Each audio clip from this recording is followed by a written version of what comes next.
Ever looked at that next level 3D model on sites like ArtStation and thought, I want to create that?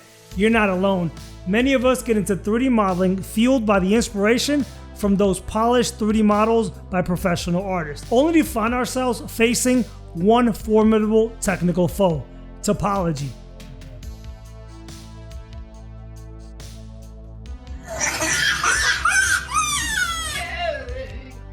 Topology can be the unsung hero of flawless 3D models, but a nightmare to many 3D artists. Get it wrong and you're trapped in the wireframe weeds, constantly battling mesh issues and shading errors, wondering why your 3D models just don't look right. What's going on, you 3D modeling beasts? This is JL Musey, and today we're gonna dive into the top topology mistakes you're probably making with your 3D models. A couple of weeks ago, I asked my 3D Beast Academy students to send me the 3D models with the topology issues they were struggling with the most. After combing through hundreds of 3D models, n-gons, and shading errors, I pinpointed those most common yet critical mistakes that could be sabotaging your 3D modeling. Many of these costly topology mistakes you're probably making right now without even realizing. But don't worry, I got your back. By the end of this video, not only will you be able to spot these errors in your own work, but you also know exactly how to fix them, elevating your 3D models to professional standards. Before we get started, don't forget to grab your copy of the Hard Surface Cheat Sheets. It's your handy companion designed to quickly boost your topology knowledge. Click the YouTube card right here to get your free guide. So without further ado, let's dive right into the top 3D modeling topology mistakes that could be killing your growth. Mistake number one is no holding edges, or the improper amount of holding edges to hold your shapes. Before we begin, I want to get a couple things out of the way. I am going to be using Maya and also jumping into a Blender file as well. Most of these techniques will work in pretty much any 3D modeling package that does support subdivision modeling. For these models submitted, I'm going to be focusing on a small part of the model, and it's also going to be the part that I think could benefit the model the most, as well as bring you guys the most value. So this first set of models that we're looking at is by Rob. He did an amazing job with these. Something that you will notice, I'm just going to frame on this. I'm going to go to 3 mode. This is the equivalent of using a subsurf modifier in Blender. 3 mode is just the equivalent of that in Maya. And I'm going to be toggling back and forth. One thing you'll notice with his subdivision surfaces is that they don't have holding edges. However, they are actually keeping the hard edges. That's because he is using creasing. Creasing is just a little bit of a different way to reinforce those edges, and both of these methods have pros and cons. Rob did an amazing job modeling these characters.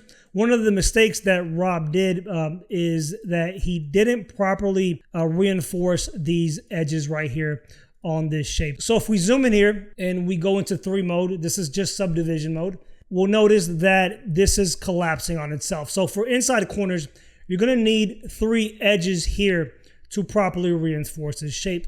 To have the proper amount of those holding edges, we are running pretty light on this perimeter here. So Rob had 12 subdivisions on this initial cylinder. And for a simple shape, if this was just a simple cap, that would work. But remember, when hard surface modeling, especially for sub-D mode on curved surfaces, details dictate density. That's something that I'm going to be repeating quite a bit throughout this video. But that means that the more details you have, especially when planning out a cylindrical shape, is the denser you might want to go. So here I basically just double that amount on that initial cylinder, and I was able to manage to keep the same exact shape. I actually extracted this shape and just remodeled it, but I went with double the divisions. And then here you'll note that I have the proper creasing here, which I have pretty much 3 edges come in here. And now if we go to subdivision mode, we disable the wireframe, you'll see that we're getting a much better result. And here's a bonus tip for Rob or anybody that's creating hard surface models. You always want to think about symmetry. So Rob didn't have a symmetry line here. So if he has to go back and remodel anything, he's going to have to do double the work. And here you see that I'm very adamant about always having a clear, distinctive symmetry line, at least one down the middle. That way I can work with symmetry, leveraging my speed, and also the preciseness of my topology. Ultimately, you want to look at how far the asset is going to be from the camera. And these are pretty big details that even a pinching at this level is still noticeable. So this looks like it's a film asset, and this is going to be incredibly important to really nail down the visual fidelity and topology of assets. That way you can get to close up or medium shots like this. If you're getting some value out of this video so far and want me to keep making more topology related videos like this, make sure to subscribe. It really helps out the channel, and it will let me know that you're interested in me making more of this type of content. The next topology mistake is no localized density. This model of a vehicle was submitted by my man Nick, and this was one of his very early models. This is very typical. This didn't look that far different than when I started 3D modeling vehicles. And what could really help models like this is using reroute patterns in order to localize your density and basically route the areas that need more density, more topology, usually like curved surfaces, and basically have them stay away from areas that need to be a little bit lighter as far as optimization, especially areas that are flat, don't need that much topology because they really don't have that much curvature to define. So for example, if we go here, you'll see that he has a lot of topology just flowing here, and there's really no sense of control here as far as routing this topology. This is where reroute patterns are extremely powerful in routing your topology. And I'm gonna find a corner where I could demonstrate the power of the reroute patterns. One thing you'll notice is that he has way too much topology here, and a lot of these edges can be deleted. So what I want to do here in this corner is create a reroute pattern. A reroute pattern basically starts with a 5-star junction, and that 5-star dictates a change in direction. So what I'm going to do I'm going to use the target weld tool. You could hit M in Blender and actually just do a merge as well. Just select your 2 verts and select which vert you actually want to merge them to. So I'm going to go ahead and merge these 2 verts. And now we have a pole here, right? And then we also have this edge that's being collapsed. So we can double click this edge here, actually delete it. And now this, we could actually take the multi-cut tool, and in Blender, it would be the knife tool for equivalency. But we're just basically gonna create that cut. Now we can delete this edge. We're still quadded here, and we could actually go here and slide this edge over like so. But now we still have kind of this nice radial shape.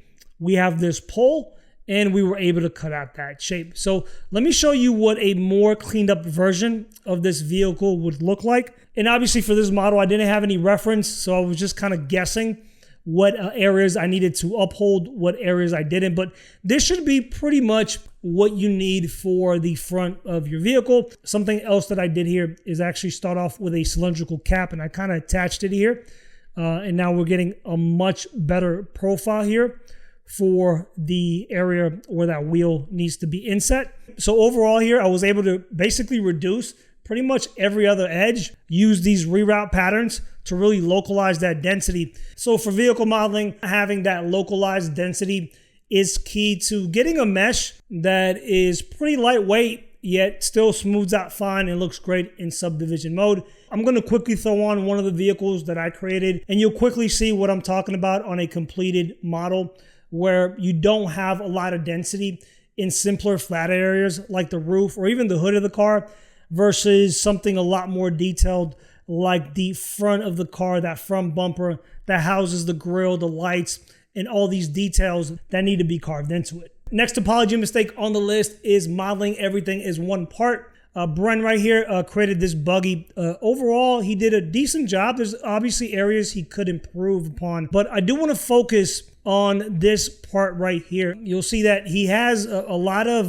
topology pretty much having to flow from what looks like to be this cockpit here. This cockpit here is probably going to be a different material, and for animation purposes, it might have to be basically detached from this. One of the great things about detaching parts like this is that you don't have to flow all this geometry throughout the rest of your shapes. So if we go in here, he actually ran all the holding edges that he needed throughout this shape. You could actually see it here as well. And that's the beauty about separating your parts. So I went and remodeled this cockpit, and I'll show you what I mean. So we're gonna jump over here and look at this version of the model that I made. And like I said, I only focused on one specific part. My aim wasn't to remodel every single part of each of these models. By separating this, I was able to basically reinforce these corners here without the need of having to pass all that geometry throughout the body here. So you see how much cleaner this looks versus what he previously had here going on. And that's a strategy that you could use from time to time, especially if your shapes are separate shapes. One caveat to this is while you're going through the modeling process, you don't want to break off pieces too early on in the modeling stage, because that can have discrepancies, especially in corner areas. For example, right here, you want to make sure that corner areas actually line up with the piece that you're detaching on. So breaking off your model into separate parts not only lets you animate certain parts differently if that's what you need, but also you get to localize that geometry much more without having to pass all those holding edges throughout your mesh. The last topology mistake on the list is not enough divisions on curved surfaces. And this is by far one of the most common topology mistakes that are out there. If you've been 3D modeling for any bit of time, especially with sub-D modeling, you'll know that curved surfaces are a lot trickier to actually pull off without pinching or mesh errors versus their flat counterparts. Topology issues on curved surfaces is actually so common that I decided to display 3 different examples from different students that actually display a different flavor of the same problem. The next model up here is by the one and only Helen.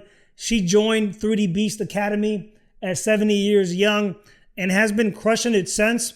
She's really been able to create complex hard surface models with relatively clean topology. So we'll see here that she really doesn't have much noticeable pinching. She was able to handle overall these complex shapes very, very well. But the area that I want to focus on here is this curved surface. And this is why she ended up on my video. But honestly, this is a mistake that I made with my topology, even when I was pretty good at hard surface modeling, is not having enough divisions on certain curved areas to support the holding edges and the details coming from those areas. And I'm going to say it again, details dictate density. If we go in here, we'll clearly see the pinching topology here starts collapsing. That's because we have a much denser area here converging onto a curved surface that doesn't have that much density. So a lot of people, me included when I first began, we get stuck on topology patterns, right? And we think about just having things as quads, and quads will fix the mistake. But that's not always the case, right? We have to break that cycle or that mentality of always thinking in topology patterns. And what is this topology actually doing? What are the needs of this topology? And how is one level of density flowing onto the other? So here, we obviously know that we need at least 3 edges in this area to support this detail. However, on a perfectly curved surface with not a lot of density, what's happening is if we go to 3 mode, you see that everything's pretty much expanding, and we don't have that matching density on this curved surface to properly hold this up, so it's starting to collapse onto itself.